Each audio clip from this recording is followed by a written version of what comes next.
Capitaine, que faites-vous? Je vais tout simplement larguer les amarres, mon jeune ami. Il a déjà viré de bord. Rien n'est gratuit sur Waterworld. 1000 tonnerres de Brest.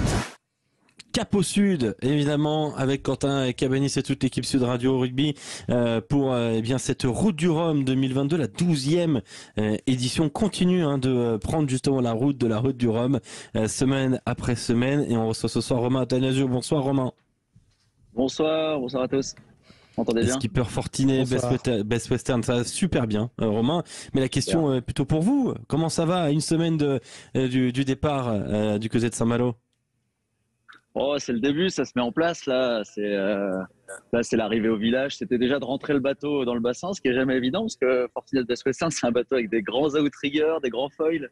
Donc quand il faut en rentrer 10 dans le sas pour passer l'écluse pour rentrer, c'est déjà quand on s'amarre au ponton, on se dit bon, ça c'est fait quoi. Le bateau est pas un peu de stress en moins évidemment. On est avec Romain Attanasio, le skipper de Fortinet Best Western.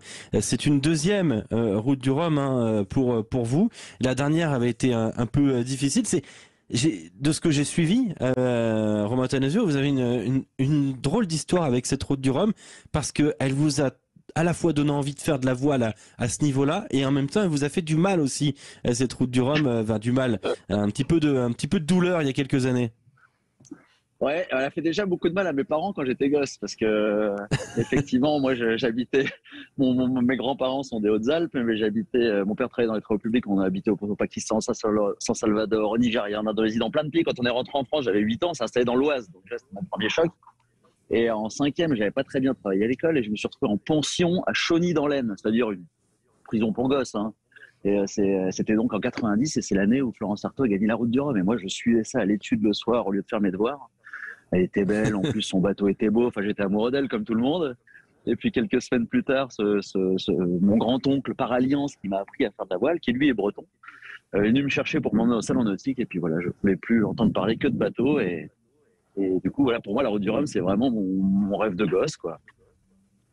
Ouais, c'est un très beau rêve. Il y a déjà eu un premier contact avec cette route du Rhum en 2018, qui a été difficile, j'imagine pour vous, puisque ça s'était pas fini sur une avarie, parce que vous aviez continué. Mais forcément, la course était un peu plus difficile. Il y a peut-être une revanche à prendre. Ouais, j'étais même revenu parce qu'en fait j'avais déchiré des voiles, j'avais cassé plein de trucs 3 jours après le départ parce qu'il fallait passer 3 fronts face au vent. Enfin, c'était vraiment pas simple comme météo. Et j'étais reparti. Après, je pouvais plus repartir parce qu'il y avait trop de vent et j'étais reparti le lundi d'après. C'est-à-dire, je me rappelle que le dimanche soir, d'une semaine après le départ, je suivais l'arrivée de Francis Joyon et François Gabard dans mon lit. Et le lendemain matin, je quittais le port tout seul en me disant, bon, bah voilà, mon gars, là, tu vas faire la route du Rhum. Donc, c'était un peu particulier, mais j'étais arrivé au bout et c'est vrai que j'essaie, à ma première course, j'ai pas réussi à la finir, mais depuis, j'essaie, malgré tout, même si j'arrive loin derrière, même si, voilà, de finir la course, quoi. Je pense que abandonner, c'est un truc qu'on regrette toujours. Donc, tant qu'on peut y aller, voilà, on y va, même si, encore une fois, le résultat est pas bon. Alors, cette fois-ci, c'était un peu différent. Fortinet Best Western, c'est un foiler, donc c'est un bateau, je dis un bateau, c'est même un avion.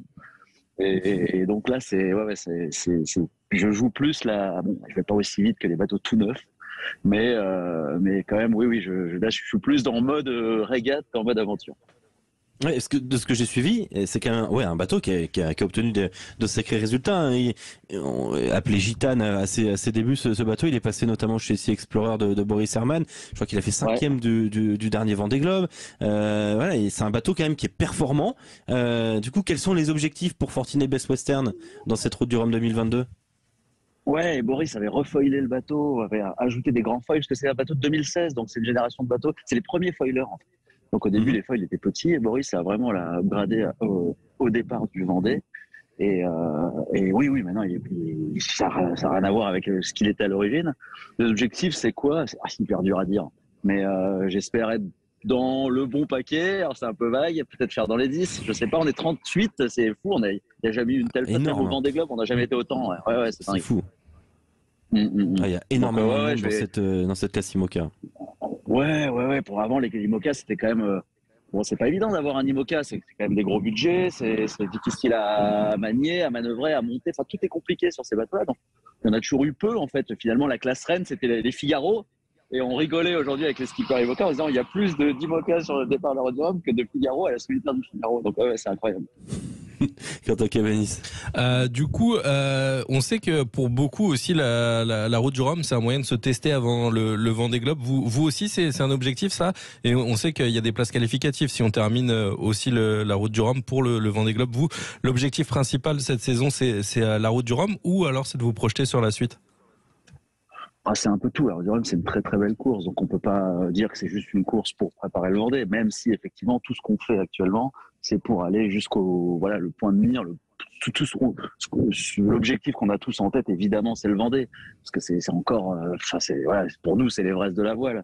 Mais non, la Route du Rhum, c'est une très très belle course. On a tous envie de bien faire, et puis effectivement, on a un système assez particulier, puisque on parlait à l'instant du succès de la course au large et notamment des IMOCA, c'est que on pense que pour le prochain Vendée, il y a 40 places pour 50 prétendants. Donc, on a fait un système où plus on fait de courses, plus ça marque des points. C'est-à-dire les nombres de milles qu'on parcourt est additionné. Et à la fin, on prendra ceux qui ont fait le plus de courses. Donc, on est tous partagés entre le fait d'attaquer et au risque de casser, mais pour faire une performance. Et puis, en se disant, il faut quand même qu'on finisse, parce que si on n'arrive pas au bout, ça marquera moins de points que le copain d'à côté, quoi. Donc, voilà, on est un peu tiraillé entre ces deux objectifs. Et même si je dis ça, mais une fois qu'on sera parti, bien sûr, c'est la gagne.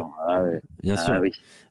Même si on a suivi, il y a quand même d'autres skippers qui parfois lancent leur bateau là pour cette route du Rhum et qui auront peut-être aussi des soucis de fiabilité. C'est jamais évident, j'imagine, de lancer un bateau.